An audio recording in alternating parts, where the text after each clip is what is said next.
Bentrovati con un nuovo progetto. Prima di vedere l'occorrente per il progetto di oggi vi ricordo l'iscrizione che è completamente gratuita. Semplicemente voi mi aiutate a crescere e soprattutto non vi perdete le novità perché YouTube vi manda la notifica. Se attivate anche la campanella vi arriva anche subito.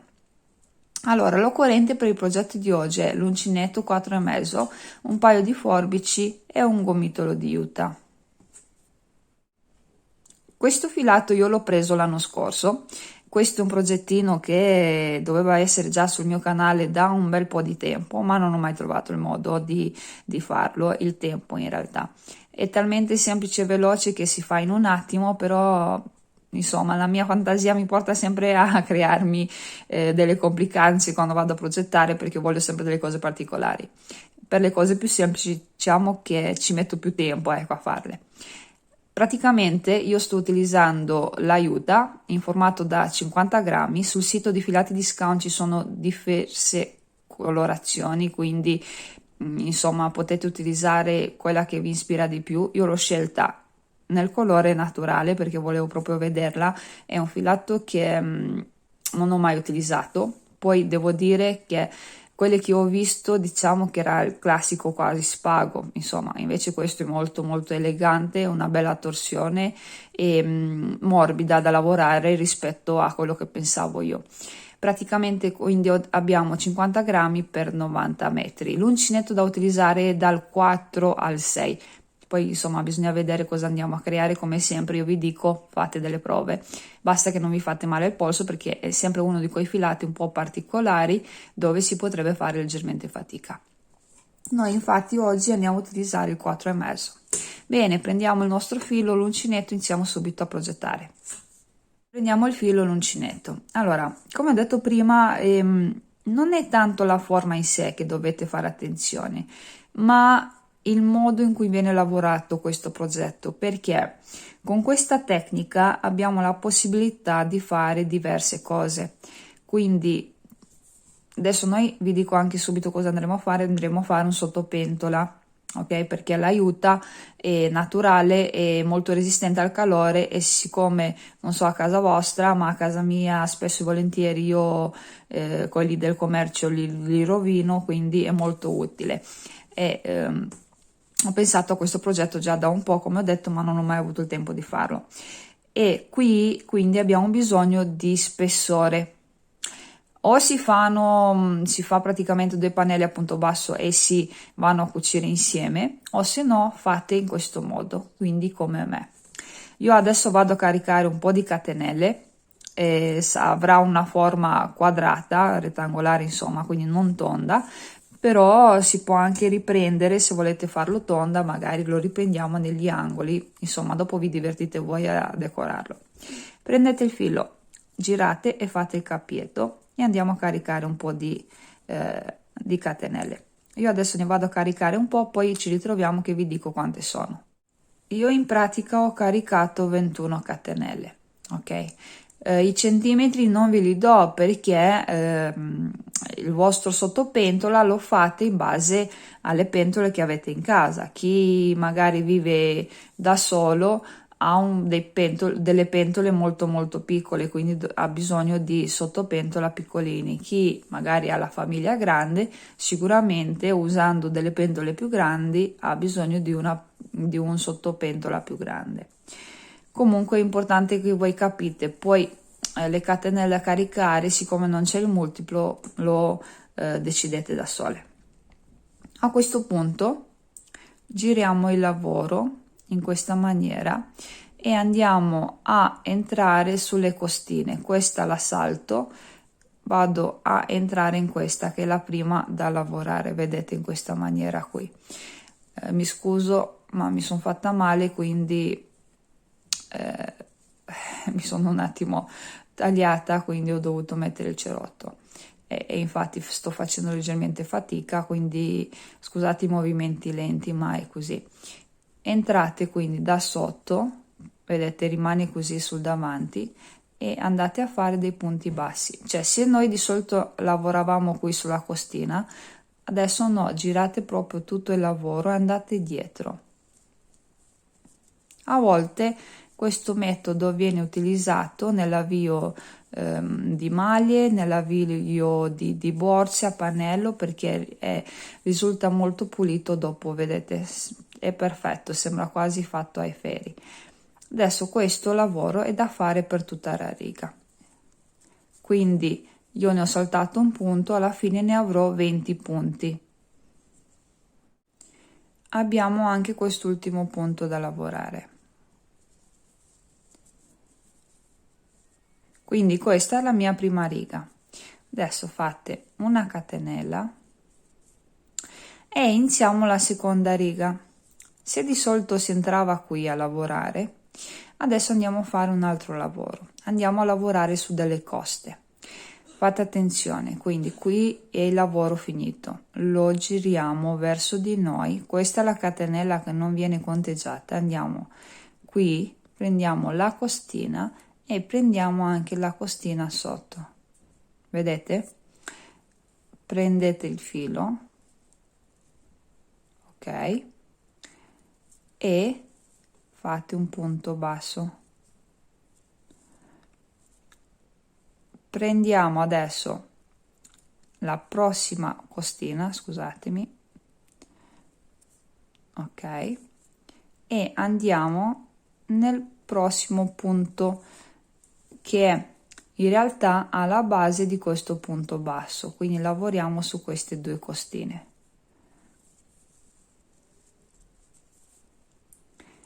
Entriamo nel prossimo punto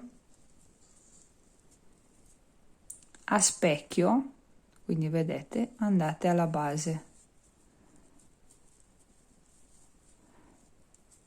Lo so che vi sembra un po' strano, però sono 1 2 3 1 2 3, ok?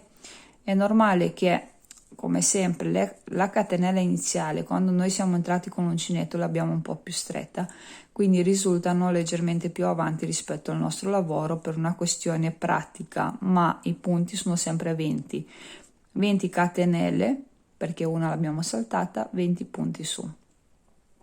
Quindi semplicemente andate avanti, questa qui vedete è lavorata, andate qui nella prossima. Questo è il lavoro da fare per tutta questa riga, quindi adesso vado avanti e ci ritroviamo per fare la terza.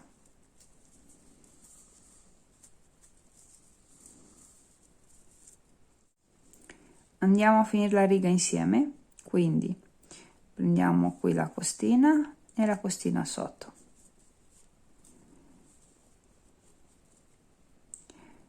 Mi raccomando, qui anche le ultime due non vi dimenticate di lavorarle. Adesso facciamo una catenella, ok, metto un attimo a fuoco, poi iniziamo la terza riga. Praticamente lavoro lo stesso. Adesso prendiamo una costina della riga che abbiamo appena fatto e in automatico andiamo a prendere anche la costina che abbiamo lasciato, perché abbiamo lavorato in questa maniera, quindi abbiamo lavorato la costina esterna. Girando il lavoro in automatico, questa qui è da lavorare, quindi saltiamo la catenella, prendiamo la costina della riga appena lavorata, quella che abbiamo lasciato indietro, e facciamo lo stesso, passiamo il filo, punto basso, prendiamo la costina della riga lavorata, prendiamo quella sotto e punto basso, ok? Quindi praticamente noi abbiamo un lavoro doppio molto resistente. Adesso è più facile, dopo la prima riga è tutto più facile perché abbiamo la stessa tensione del filato e il lavoro si vede molto meglio. Non so perché non riesco a mettere a fuoco bene, forse perché ha lo stesso colore delle mani e la camera non riesce a metterlo bene a fuoco, però è importante che capite il metodo.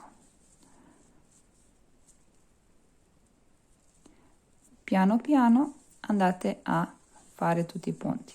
Se avete dei dubbi, Insomma, alla fine della riga basta che andate a conteggiare tutti i punti e vedrete che comunque sono sempre 20. Adesso finiamo questa riga, ok?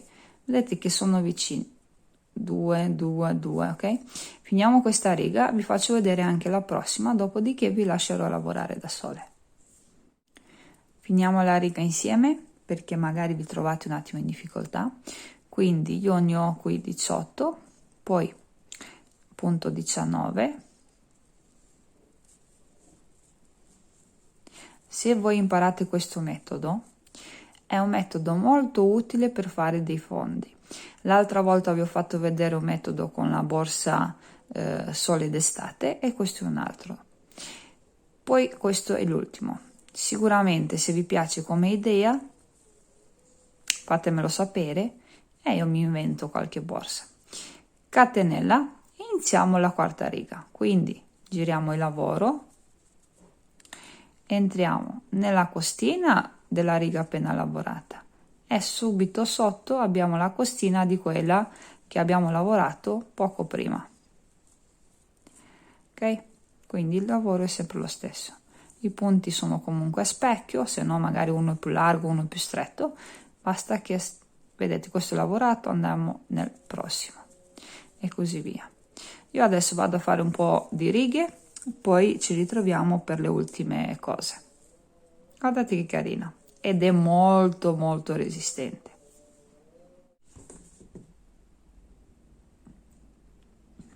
Io ho proseguito il lavoro, quindi per quanto mi riguarda il mio sottopentola è anche pronto perché è abbastanza quadrato. Non sono stata lì a prendere i centimetri con il metro, però assolutamente sì. Adesso andiamo a fare insieme l'ultima riga, così vi faccio vedere come si fa praticamente a creare una riga dritta. Entriamo qui nella chiusura e facciamo una maglia bassissima. Ok, dopo aver fatto la catenella. Adesso torniamo indietro. Se prima lavoravamo queste due, ok, quindi questa è la prima, questa è la seconda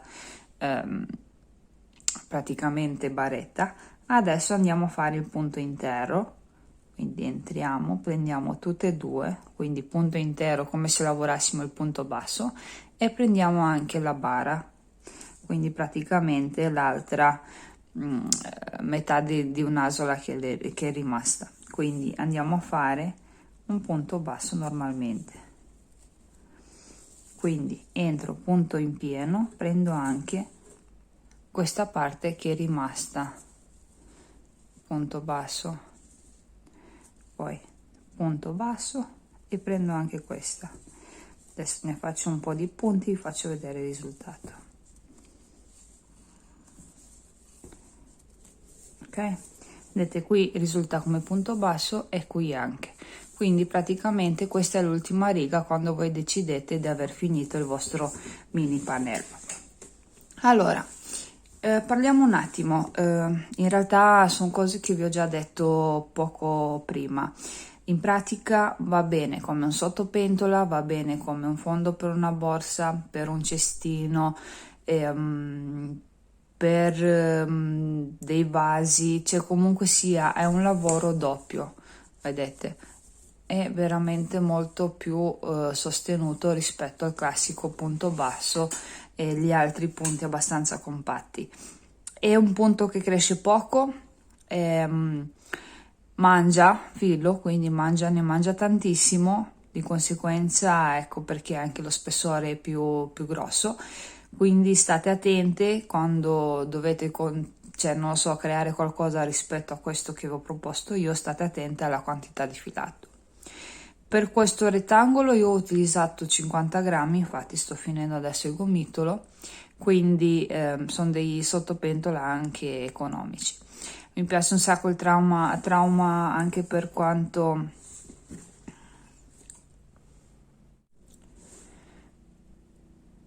devo dire che mi piace un sacco anche il trama, come si vede, questi punti bassi così particolari, anche come un corpo di una borsa. Sicuramente devo trovare il filato adatto che non sia né troppo grosso, quindi troppo pesante come lavoro, ma neanche troppo leggero. Insomma, è solo un'idea. Come sempre io vi mando un grosso abbraccio e aspetto di leggere i vostri commenti e spero insomma che vi sia utile come sempre, o almeno avete imparato una tecnica nuova per fare i fondi, per fare, perché no, dei sottopentola, sottobicchieri, sottopiatti, insomma decidete voi come utilizzare al meglio questo punto. Ci vediamo al prossimo video progetto.